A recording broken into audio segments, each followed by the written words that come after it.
ಆ, ಚಿಕ್ಕಬಳ್ಳಾಪುರ ಜಿಲ್ಲೆಯಲ್ಲಿ ಜಿಲ್ಲಾಡಳಿತಕ್ಕೆ ನಾವು ಲೈಂಗಿಕ ಮತ್ತು ಲಿಂಗತ್ವ ಅಲ್ಪಸಂಖ್ಯಾತರ ಪರವಾಗಿ ತುಂಬ ಧನ್ಯವಾದಗಳನ್ನು ಹೇಳ್ತೀವಿ.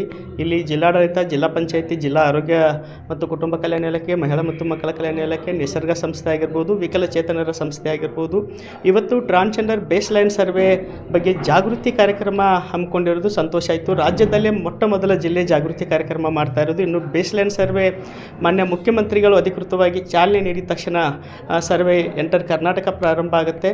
ಮತ್ತು ಇಲ್ಲಿಯ ಜಿಲ್ಲಾಧಿಕಾರಿಗಳು ಆಲ್ರೆಡಿ ಸುಮಾರು ಸಭೆಗಳನ್ನು ಮಾಡಿಕೊಂಡು ಮತ್ತು ಈ ಸಮುದಾಯಕ್ಕೆ ಯಾವ ರೀತಿ ಸರ್ವೆ ವ್ಯವಸ್ಥೆಗಳನ್ನು ಬೇಕು ಅಂಥೇಳಿ ಆರೋಗ್ಯ ಇಲಾಖೆ ಜೊತೆಗೆ ತುಂಬ ಸ್ಟ್ರಿಕ್ಟಾಗಿ ನಿರ್ದೇಶನವನ್ನು ಕೊಟ್ಟು ಈಗ ಆಲ್ರೆಡಿ ಸರ್ವೆ ಮಾಡುವಂಥ ಸ್ಥಳಗಳನ್ನು ಫೈನಲ್ ಮಾಡಿದ್ದಾರೆ.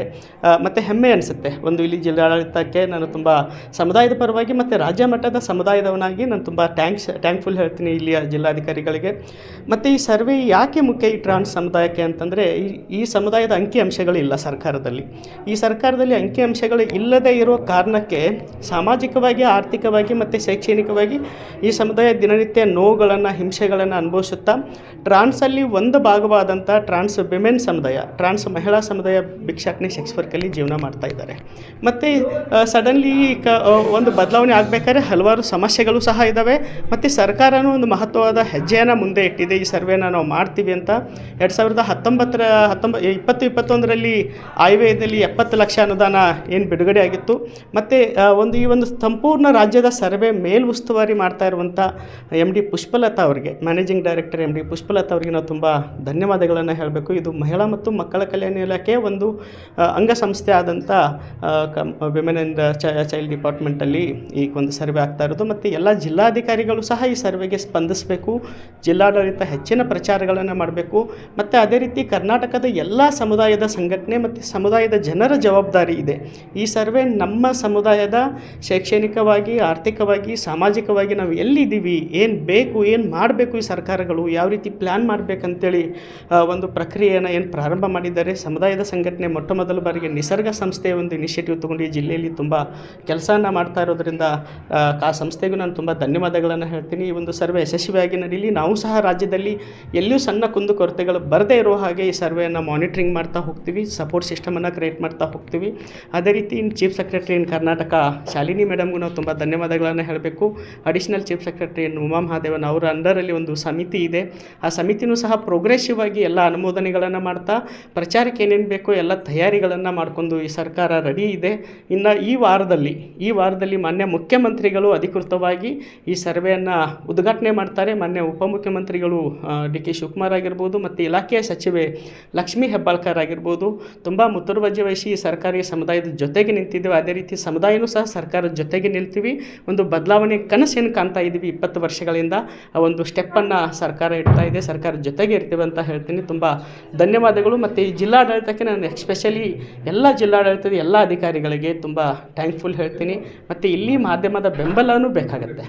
ಒಂದೇ ನಾವು ಬರೀ ಜಿಲ್ಲಾಡಳಿತ ನಮ್ಮ ಬೆಂಬಲ ಅಷ್ಟೇ ಅಲ್ಲ, ಸ್ಥಳೀಯ ಮಾಧ್ಯಮದವರು ಈ ಸಮುದಾಯದ ಹೆಚ್ಚಿನ ವಿಚಾರಗಳನ್ನು, ಜಿಲ್ಲೆಯಲ್ಲಿ ಹೆಚ್ಚಿನ ಪ್ರಚಾರಗಳನ್ನು ಮಾಡಬೇಕಂತ ಈ ಸಮುದಾಯದ ಜೊತೆಗೆ ನಿರಂತರವಾಗಿ ನೀವು ನಿಂತಿದ್ದಕ್ಕೆ ಇಷ್ಟು ಬದಲಾವಣೆಗಳಾಗಿದ್ದಾವೆ. ಇನ್ನು ಮುಂದೂ ಸಹ ನಿಲ್ಲಬೇಕು. ಈ ಸಮುದಾಯದ ಬದಲಾವಣೆ ನಿಮ್ಮದೇ ಮುಖ್ಯ ಪಾತ್ರ ಅಂತ ಹೇಳ್ತಾ ನನ್ನ ಮಾತನ್ನು ಮುಗಿಸ್ತೀನಿ. ಮಲ್ಲು ಕುಂಬಾರ್, ಅಣೆಕಟ್ಟು ಟ್ರಸ್ಟ್, ರಾಜ್ಯ ಸಂಯೋಜಕ, ಕರ್ನಾಟಕ.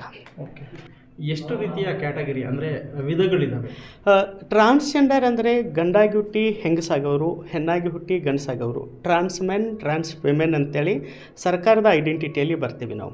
ಮತ್ತು ಸಾಂಸ್ಕೃತಿಕ ಐಡೆಂಟಿಟಿಗಳಿದ್ದಾವೆ. ಕಲ್ಚರಲ್ ಐಡೆಂಟಿಟಿ, ನಮ್ಮದೇ ಹಿಜ್ರಾ ಕಲ್ಚರ್ ಇದೆ, ಸಂಸ್ಕೃತಿ ಇದೆ. ಮತ್ತು ಈ ಹಿಜ್ರಾ ಕಲ್ಚರಲ್ಲಿ ತಾಯಿ, ಮಗಳು, ಮೊಮ್ಮಗಳು ಅಂತೇಳಿ ನಾವೊಂದು ಕುಟುಂಬದ ವ್ಯವಸ್ಥೆಯಲ್ಲಿ ಜೀವನಗಳನ್ನು ಮಾಡಿಕೊಂಡು ನಮ್ಮ ಸಮಸ್ಯೆಗಳಿಗೆ ಸ್ಪಂದಿಸ್ತಾ ಬರ್ತಾಯಿದ್ವಿ. ಆ ಕಲ್ಚರ್ ಐಡೆಂಟಿಟಿಗಳು ಜೋಗಪ್ಪ ಜೋಗ್ತಿ ಅಂತ ಗುರುತಿಸ್ಕೊಳ್ಳೋರಿದ್ದಾರೆ, ಮಂಗಳಮುಖಿ ಅಂತ ಗುರುತಿಸ್ಕೊಳ್ಳೋರಿದ್ದಾರೆ, ಮರ್ಲಾಡಿ ಅಂತ ಗುರುತಿಸ್ಕೊಳ್ಳೋರಿದ್ದಾರೆ, ಪ್ಯಾಂಟ್ ಶರ್ಟಲ್ಲಿರುವಂಥ ಕೋತಿ ಅಂತ ಗುರುತಿಸ್ಕೊಳ್ಳೋರಿದ್ದಾರೆ. ಮತ್ತು ಇನ್ನು ಜೋಗ್ತಾ, ಶಿವಶಕ್ತಿ, ಹಲವಾರು ಐಡೆಂಟಿಟಿ, ಸಂಸ್ಕೃತಿ ಐಡೆಂಟಿಟಿಯಲ್ಲಿ ಗುರುತಿಸ್ಕೊಳ್ಳೋರಿದ್ದಾರೆ. ಅವರೆಲ್ಲ ಈ ಸರ್ವೆಯಲ್ಲಿ ಒಳಗೊಳ್ತಾರೆ. ಮತ್ತು ಆ ಒಂದು ಕ್ವಶನಾರಲ್ಲಿ ಇವೆಲ್ಲ ಐಡೆಂಟಿಟಿಗಳನ್ನು ಪರಿಗಣಿಸೋಕ್ಕೂ ಸಹ ಕ್ವಶನಾರು ರೆಡಿ ಇದೆ. ಮತ್ತು ಒಂದು ಪ್ರಶ್ನೆಗಳನ್ನು ತಯಾರು ಮಾಡಿರೋದೇ ಸಮುದಾಯದ ಜನರೇ. ಸರ್ಕಾರ ಮಾಡಿಲ್ಲ ಈ ಪ್ರಶ್ನೆಗಳನ್ನು ತಯಾರಿ. ಸಮುದಾಯದ ಜನರೇ ಏನೇನು ಕೇಳಬೇಕು, ಏನೇನು ಬೇಕಾಗತ್ತೆ, ಮತ್ತು ಆರೋಗ್ಯದಲ್ಲಿ ಏನು ವಿಚಾರ ಸಮಸ್ಯೆಗಳಿದ್ದಾವೆ, ಶೈಕ್ಷಣಿಕವಾಗಿ ಏನು ಸಮಸ್ಯೆ ಇದ್ದಾವೆ, ಸಾಮಾಜಿಕವಾಗಿ ಇರುವಂಥ ಸಮಸ್ಯೆಗಳನ್ನು ನಾವೇ ಪ್ರಶ್ನೆಗಳನ್ನು ಮಾಡಿ ಸರ್ಕಾರಕ್ಕೆ ಸಲ್ಲಿಕೆ ಮಾಡಿದ್ದೀವಿ. ಓಕೆ ಸರ್, ಸರ್ಕಾರಕ್ಕೆ ನಿಮ್ಮ ಮುಂದಿನ ಸಮಸ್ಯೆಗಳ ಸವಾಲೇನು? ಮುಂದಿನ ಸಮಸ್ಯೆಗಳ ಸವಾಲುಗಳಂದರೆ ಸರ್ಕಾರ ಹಲವು ಯೋಜನೆಗಳನ್ನು ಜಾರಿ ಮಾಡ್ತಾ ಇದ್ದಾರೆ. ಗೃಹಲಕ್ಷ್ಮಿ ಆಗಿರ್ಬೋದು, ಶಕ್ತಿ ಯೋಜನೆಗಳಾಗಿರ್ಬೋದು. ಗೃಹಲಕ್ಷ್ಮಿ ಆ್ಯಕ್ಚುಲಿ ಅನುಮೋದನೆ ಆಗೋಕ್ಕೆ 1 ವರ್ಷ ಪ್ರಕ್ರಿಯೆ ಆಯಿತು. ನಿರಂತರ ಫೈಟ್ ಮಾಡಿ ಲಾಸ್ಟು ಸರ್ಕಾರ ಬಂದು 1.5 ವರ್ಷದ ನಂತರ ಗೃಹಲಕ್ಷ್ಮಿ ಅನುಮೋದನೆ ಆಗಿರೋದು ಅದೊಂದು ವಿಪರ್ಯಾಸ ಮತ್ತು ತಾಂತ್ರಿಕ ದೋಷಗಳ ಸಮಸ್ಯೆಗಳು. ಕರ್ನಾಟಕದಲ್ಲಿ ಗೃಹಲಕ್ಷ್ಮಿ ಫಲಾನುಭವಿಗಳು ನಿಮ್ಮ ಸಮುದಾಯದವರು ಎಷ್ಟು ಜನ ಇದ್ದಾರೆ ಸರ್? ಈಗ ಆಲ್ಮೋಸ್ಟ್ 1,500 ಜನ ಗೃಹಲಕ್ಷ್ಮಿ ತೊಗೊತಾ ಇದ್ದಾರೆ. ಮತ್ತು ತಾಂತ್ರಿಕ ಸಮಸ್ಯೆಗಳಿರೋದ್ರಿಂದ ಸೌಲಭ್ಯಗಳು ಮುಟ್ತಾ ಇಲ್ಲ. ಈಗ ಶಕ್ತಿ ಯೋಜನೆಯಲ್ಲಿ ನೋಡಿ, ಮೊನ್ನೆ ಜಿಲ್ಲಾಧಿಕಾರಿಗಳಿಗೆ ನೀಡುವಂಥ ID ಕಾರ್ಡನ್ನು ನಾನು ತೋರಿಸಿದ್ರು ಸಹ ಇವತ್ತು ಚಿಕ್ಕಬಳ್ಳಾಪುರ ಬರುವಾಗ ನನಗೆ ಬಸ್ಸಲ್ಲಿ ಇದು ಯಾವನು ಕೊಟ್ಟಿದ್ದಾನೆ ನೋಡಿ. ಅಧಿಕಾರಿಗಳಿಗೆ ಇದು ಜಾಗೃತಿ ಇಲ್ಲದೆ ಆಗುತ್ತೆ. ಒಂದು ಜಿಲ್ಲಾಧಿಕಾರಿಗಳು ನೀಡಿರುವಂಥ ID ಕಾರ್ಡನ್ನು ತೋರಿಸಿದರೆ ಇದು ಯಾವನು ಕೊಟ್ಟಿದ್ದಾನೆ ಕಂಡಕ್ಟರ್ಗಳ ಬಾಯಲ್ಲಿ ಬರೋದು. ನಾವು ಆ ಇಲಾಖೆಗೂ ಸಾರಿಗೆ ಇಲಾಖೆಗೂ ಹಲವಾರು ಬಾರಿ ಮನವಿ ಮಾಡಿದ್ದೀವಿ, ನೀವು ಓರಿಯಂಟೇಷನ್ ಮಾಡಿ ಕಂಡಕ್ಟರ್ ಡ್ರೈವರ್ಗಳಿಗೆ. ಸರ್ಕ್ಯುಲರ್ ಬರೀ ಪೇಪರಲ್ಲಿ ಮಾಡಿದರೆ ಆಗಲ್ಲ, ಅವರಿಗೆ ಜಾಗೃತಿ ಆಗಬೇಕು. ಮತ್ತು ಜೆಂಡರ್ ವೈವಿಧ್ಯತೆಗಳ ಬಗ್ಗೆ, ಲಿಂಗತ್ವದ ವೈವಿಧ್ಯತೆಗಳ ಬಗ್ಗೆ ಇಲ್ಲಿ ಜಿಲ್ಲಾಡಳಿತಕ್ಕೂ ಇನ್ನೂ ಓರಿಯಂಟೇಷನ್ ಆಗಬೇಕು. ಅದು ಎಲ್ಲ ಅಧಿಕಾರಿಗಳು, ಎಲ್ಲ ಇಲಾಖೆಯ ಏನು 30-40 ಡಿಪಾರ್ಟ್ಮೆಂಟ್ ಇದ್ದಾವೆ, ಎಲ್ಲ ಅಧಿಕಾರಿಗಳಿಗೂ ಒಂದು ಜಾಗೃತಿ ಆದರೆ ಈ ಸಮುದಾಯ ಅಟ್ಲೀಸ್ಟು ಸರ್ಕಾರವನ್ನು ಅಪ್ರೋಚ್ ಮಾಡಿದಾಗ ಒಂದು ವ್ಯವಸ್ಥೆ ಸಿಗುತ್ತೆ. ಮತ್ತು ಮುಖ್ಯವಾಗಿ ರಾಜ್ಯದ ಮುಖ್ಯ ಕಾರ್ಯದರ್ಶಿಗಳು ಶಾಲಿನಿ ರಜನೀಶ್ ಅವರಿಗೆ ನಾವು ತುಂಬ ಧನ್ಯವಾದಗಳನ್ನು ಹೇಳಬೇಕು. 2017ರಲ್ಲಿ ಪಾಲಿಸಿ ಅನುಮೋದನೆ ಆಗಿದ್ದರು, ಅನುಷ್ಠಾನ ಆಗ್ತಾ ಇರಲಿಲ್ಲ. ಲಾಸ್ಟು ಫೆಬ್ರವರಿ 17ಕ್ಕೆ ಭೇಟಿಯಾದ್ವಿ, ಇನ್ನೂ ಅನುಷ್ಠಾನ ಆಗ್ತಾ ಇಲ್ವಾ, ಇದು ನಮ್ಮ ಜವಾಬ್ದಾರಿ ಅಂತೇಳಿ ಫೆಬ್ರವರಿ 28ಕ್ಕೆ ಎಲ್ಲ ಇಲಾಖೆಯ ಕಾರ್ಯದರ್ಶಿಗಳನ್ನು ಕರೆದು ಡೆವಲಪ್ಮೆಂಟ್ ಕಮಿಷನರ್ ಅಂಡರಲ್ಲಿ ಸಭೆಗಳನ್ನು ಮಾಡಿ ಎಲ್ಲ ಡಿಪಾರ್ಟ್ಮೆಂಟಿಗೆ ಡೈರೆಕ್ಷನ್ ಕೊಟ್ಟಿದ್ದಾರೆ ಮತ್ತು ಪತ್ರದ ಮುಖಾಂತರ ಕೊಟ್ಟಿದ್ದಾರೆ. ಎಲ್ಲ ಡಿಪಾರ್ಟ್ಮೆಂಟಲ್ಲಿ ಟ್ರಾನ್ಸ್ಜೆಂಡರ್ ಸಮಸ್ಯೆಗಳನ್ನು ನೋಡ್ಕೊಳ್ಳೋಕ್ಕೆ ಒಬ್ಬರು ಅಧಿಕಾರಿ ನೇಮಕ ಆಗಬೇಕಂತ.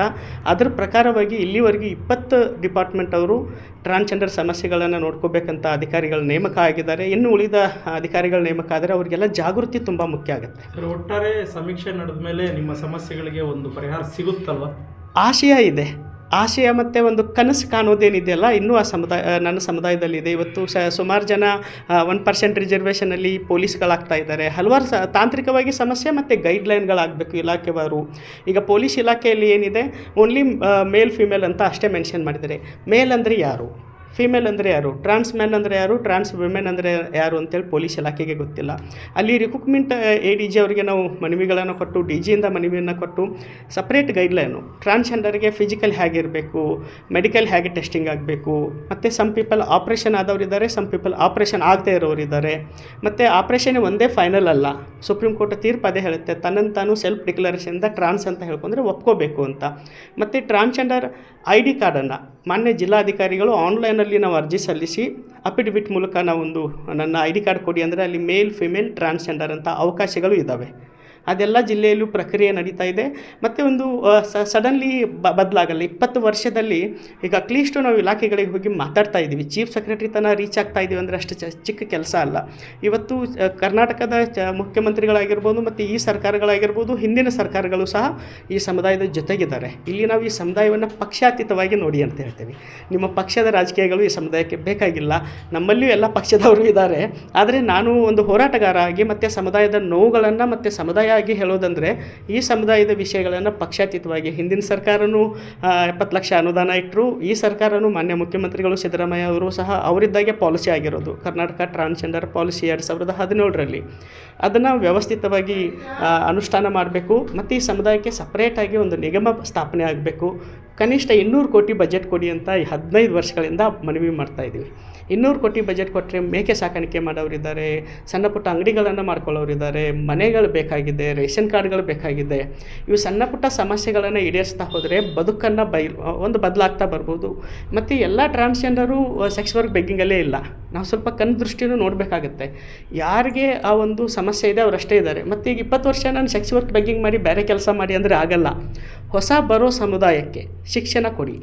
ಈಗ ಟೀಚರ್ಸ್ಗಳಿಗೆ ಓರಿಯೆಂಟೇಷನ್ ನಡೀತಾ ಇದೆ ಶಾಲಾ ಮತ್ತು ಶಿಕ್ಷಣ ಇಲಾಖೆ ಜೊತೆಗೆ ರಶ್ಮಿ ಮಹೇಶ್ ಅವ್ರ ಜೊತೆಗೂ ಪ್ರಧಾನ ಕಾರ್ಯದರ್ಶಿಗಳ ಜೊತೆಗೆ ಮಾತಾಡಿ ಟೀಚರ್ಸ್ ಓರಿಯೆಂಟೇಷನ್ ಆದರೆ ಎಜುಕೇಷನ್ ಡ್ರಾಪ್ ಔಷನ್ ಕಮ್ಮಿ ಆಗುತ್ತೆ, ಶಿಕ್ಷಣದಿಂದ ನಾವು ವಂಚಿತರಾಗಲ್ಲ ಅಂತ ಶಿಕ್ಷಣ ಇಲಾಖೆನೂ ಸಪೋರ್ಟ್ ಮಾಡ್ತಾ ಇದೆ.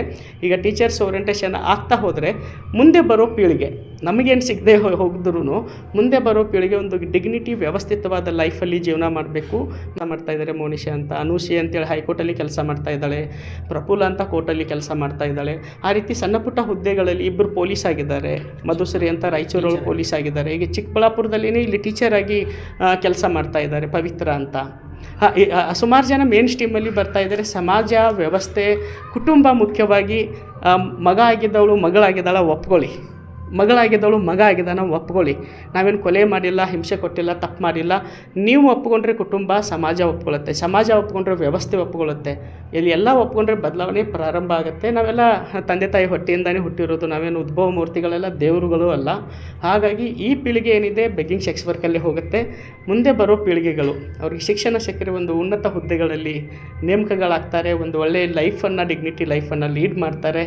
ಮತ್ತು ಇಲ್ಲಿ ಜಿಲ್ಲಾಡಳಿತನೂ ಸಹ ಸಣ್ಣ ಪುಟ್ಟ PDOಗಳು ಹುದ್ದೆಗಳು ಮತ್ತು ಸಣ್ಣ ಪುಟ್ಟ ಪಾರ್ಕಿಂಗ್ ಜಾಗಗಳು, ಈ ಪಾರ್ಕಿಂಗ್ ಜಾಗಗಳಾಗಿರ್ಬೋದು, DC ಕ್ಯಾಂಟೀನ್ಗಳಾಗಿರ್ಬೋದು. ಈಗ ಅಕ್ಕ ಕೆಪೆ ಅಂತ ಹೊಸ ವ್ಯವಸ್ಥೆಯನ್ನು ತಂದು ಹಾವೇರಿಯಲ್ಲಿ ದೊಡ್ಡ ಮಟ್ಟದಲ್ಲಿ CEO ಅವರೇ ನಿಂತು, ಜಿಲ್ಲಾ ಪಂಚಾಯತಿ ಮತ್ತು ಪಂಚಾಯತ್ ರಾಜ್ ಇಲಾಖೆಯವರೇ ನಿಂತು ಅವರೇ SHG ಗ್ರೂಪನ್ನು ಮಾಡಿ ಸುಮಾರು 10-15 ಲಕ್ಷ ಬಂಡವಾಳವನ್ನು ಅವರೇ ಹಾಕಿ ಇವತ್ತು 10 ಜನ ಟ್ರಾನ್ಸ್ಜೆಂಡರ್ ಅಕ್ಕ ಕೆಪೆಯಲ್ಲಿ ಜೀವನ ಮಾಡ್ತಾ ಇದ್ದಾರೆ.